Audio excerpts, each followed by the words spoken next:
galera, aqui é Ken Miller do canal KMG Animes e tô aqui pra falar de anime mais uma vez. Dessa vez vamos falar sobre uma dúvida, mais uma pergunta que me fizeram sobre o universo de Baki. E agora a gente vai falar sobre, no caso, uma coisa bem bizarra, bem interessante e inclusive um pouco misteriosa. Será que é sobrenatural?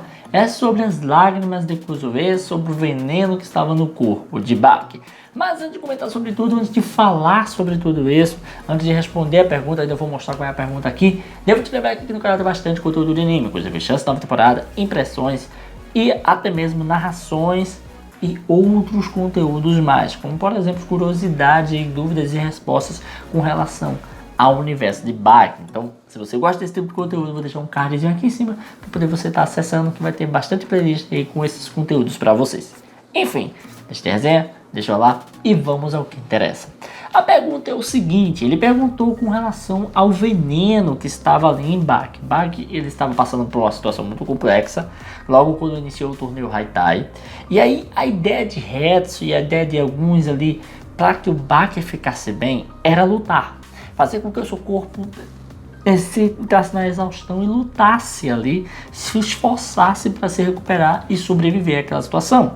Porque até onde se viu, até onde se pesquisou, não existia uma cura definitiva para aquela problemática que estava acontecendo dentro do corpo de Baki, porque ele estava envenenado pela Poison Hand lá de Yanagi, que é muito poderosa, e claro, o Yanagi ficou treinando por muito tempo, então a mão dele acabou ganhando uma resistência tão grande que está ali envenenado na mão dele, mas não passa por todo o corpo. Só o Baki, no caso, recebeu isso porque ele levou a carne, ele levou no corpo.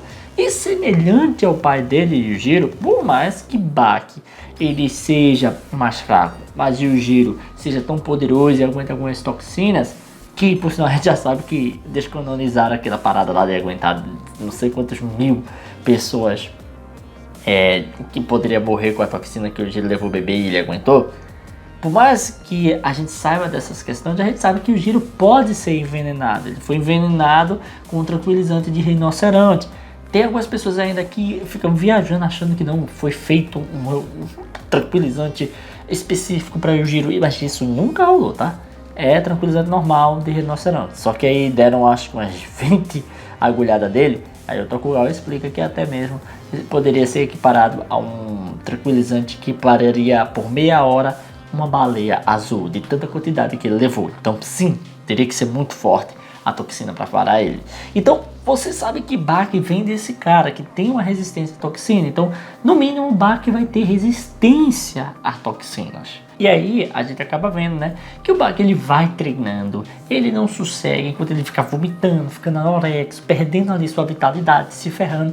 E ele vai resistindo, ele deveria morrer mais rápido, mais aceleradamente, mas não, isso não acontece. Ele vai sofrendo e se ferrando, devagarzinho definhando, mas o corpo vai lutando. E quando chega no torneio Haitai, que chega a sua vez de lutar, que aí já é uma situação complexa, porque ele já tá defiando há vários dias, a gente vê que quem vai lutar com ele, coincidentemente, graças a Deus por isso, que é muitas coincidências que acontecem aqui, é um cara que é usuário de veneno. Ele também usa técnicas como Poison Hand, então ele tem um corpo ali envenenado. Só que quando ele está lutando com o Baki, uma das coisas que se é dita pelo Hetsu é que é uma técnica de outro lado da China, de outro lado lá do Oriente, que é ao contrário da técnica que foi usada no corpo de Baki. E aí Baki começa a lutar com esse cara, Baki começa a sentir que seus pés incham, começa a ser envenenado e aquilo entra no corpo de Baki. Quando entra no corpo de Baki, se é perceptível e até mesmo se é falado que realmente teve algumas mudanças ali no seu organismo. É como se ele começasse a sentir, começasse ali a melhorar por conta daquilo. Inclusive o Baki vai sofrendo. Tem uma hora mesmo que ele sai girando e o sangue, hemorragia pra caramba, sangrando muito. E você sabe, quanto mais expelir líquido do corpo dele, mais o veneno vai saindo. E aí, no fim das contas, de tanto esforço que ele está fazendo, ele começa a ter uma certa modificação do seu ser ali. E aí a gente acaba vendo depois que a Kuzue vai lá falar com o Baki, chorando, desesperada. E quando ela está chorando, ela acaba, no caso,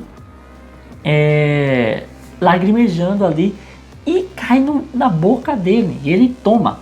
E quando isso acontece, quando ele toma esse líquido, ele puxa mais uma vontade de querer lutar, de ir para cima, de continuar.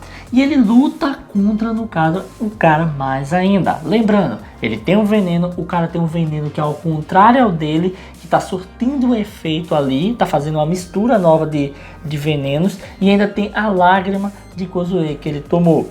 E aí, inclusive, o próprio Hetsu, depois de ter falado que o veneno que tem no cara é diferente, que estava surtindo um tipo de efeito ali nele, também ele começa a dizer que a lágrima de Kozuei teria curado ele.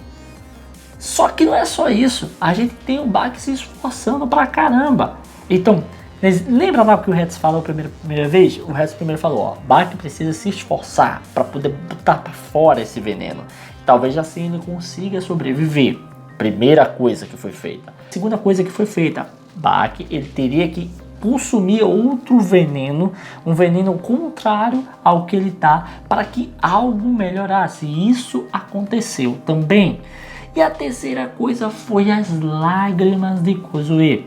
A mistura desses três componentes fizeram com que Baki conseguisse voltar a si, ficar mais forte, recuperar seu poder novamente. Não é só as lágrimas, tá? Tem toda a questão dos componentes químicos que são misturados ali junto com a força de vontade de Baki. A gente sabe que a genética dele é mais forte, é mais aprimorada. Era só uma questão de tempo para que ele ficasse muito melhor. A parte das lágrimas de Kozuei, podemos dizer que é mais uma questão de fé do Hetsu. Mas tudo que aconteceu ali foi uma série de coisas que foram culminando a cura de Baki. Não é a lágrima em si, é a junção de todos esses processos que levaram à cura dele. E a gente acaba vendo, né, que ele é curado, mas seu corpo em si, ele não ficou realmente bem.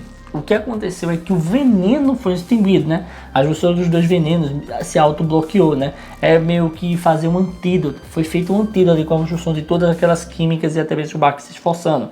E quando isso aconteceu, o Baki ficou bom do envenenamento, parou de ter hemorragia, parou de morrer, mas ele ainda estava debilitado. E por ele estar debilitado, ele precisava se recuperar. Como ele faria isso?